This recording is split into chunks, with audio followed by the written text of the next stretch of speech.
Hello viewers, welcome to Sharada's food world. ఈరోజు మనం ఈ ఛానల్లో పొటాటో ఎగ్ శాండ్విచ్ ఎట్లా చేసుకుందామో నేర్చుకుందాం. దానికి కావాల్సిన పదార్థాలు ఇక్కడ చూపిస్తాను. నేను ఇక్కడ 4 eggs తీసుకున్నా. దాన్ని మంచిగా బాయిల్ చేసుకొని నేను దాన్ని గ్రేట్ చేసుకొని ఒక బౌల్లో ట్రాన్స్ఫర్ చేసి పెట్టుకున్నా. ఈ గ్రేటెడ్ ఎగ్తో కాకుండా నేను వేరే ఇంగ్రీడియంట్స్ కూడా వాడాను. Capsicum, cabbage as in the place of vegetables. మీరు ఏ వెజిటేబుల్స్ అని వాడుకోవచ్చు. ఒక ప్యాన్ పెట్టి దాంట్లో కొద్దిగా ఆయిల్, జీరా వేసి కావాల్సిన వెజిటేబుల్స్ కూడా వేసుకొని మంచిగా కలుపుకోవాలి. ఆ సాటే అయిన తర్వాత మనం కొద్దిగా సాల్ట్, కొద్దిగా పెప్పర్ మన టేస్ట్ తగ్గట్టు కలిపేసి పెట్టుకుంటే దాంట్లో ఉన్న పచ్చి స్మెల్ ఏదైనా ఉంటే పోతుంది. దాన్ని 2 to 5 minutes మనం కవర్ చేసుకొని సిమ్లోనే కుక్ అవ్వాలి.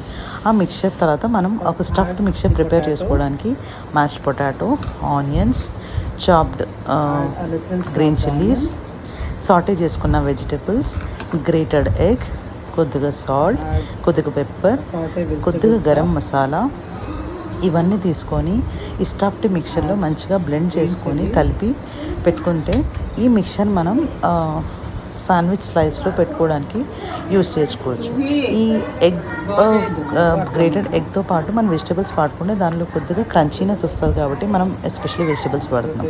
సైమల్టేనియస్గా ఒక స్లైస్ తీసుకొని దానిలో మనం టొమాటో, కెచప్ కానీ ఏదైనా మింట్ చట్నీ కానీ వాడుకోవచ్చు. ఈ 2 slices మనం అప్లై చేసుకున్నాం. ఈ 2 slicesలో అప్లై చేసుకున్న తర్వాత ఈ 2 slices మధ్యలో మనం ప్రిపేర్ చేసిన స్టఫ్డ్ ఎగ్ మిక్చర్ ఉంది కదా, దాన్ని తీసుకొని వచ్చి ఈ 2 slices మధ్యలో పెట్టుకొని మంచి లెవెల్గా ప్లేస్ చేసుకోవాలి. సో ద బ్రెడ్ అంతా స్ప్రెడ్ అయితే మనం ఏ బైట్లో అయినా మనకు ఆ ఎగ్ ఫ్లేవర్ తెలుస్తుంది, ఆ వెజిటేబుల్ యొక్క ఫ్లేవర్ కూడా తెలుస్తుంది. ఈ రెండు మంచిగా బైండ్ అయి పెట్టుకోవాలి. దీనికి కావాల్సిన శాండ్విచ్ మెషిన్ అదర్ లేదు. సో ఈ శాండ్విచ్ మెషిన్ ప్లేస్లో నేను నార్మల్గా ఒక ఫ్లాట్ సర్ఫేస్ ఉన్న ఒక ప్లేట్ నేను వాడుకుంటున్నా.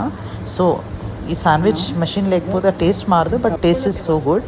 సో ఈ శాండ్విచ్ మెషిన్ ప్లేస్లో ఒక హాట్ తవా తీసుకొని దాని మీద కొద్దిగా ఆయిల్ ఆర్ గీ అప్లై చేసుకున్నా. ఈ ఆయిల్ గీ అప్లై చేసుకునేక నేను ప్రిపేర్ చేసిన స్లైస్ ఉంది కదా స్టఫ్డ్ మిక్చర్తో పాటు నేను దాన్ని అప్లై చేసుకొని, ఆ శాండ్విచ్ మెషిన్ లేదు కాబట్టి నేను ఒక ఫ్లాట్ సర్ఫేస్ ఉన్న ప్లేట్తో గట్టిగా 2 sides ప్రెస్ చేసుకున్నాక సర్వింగ్ బౌల్లో పెట్టుకొని you can enjoy your sandwich.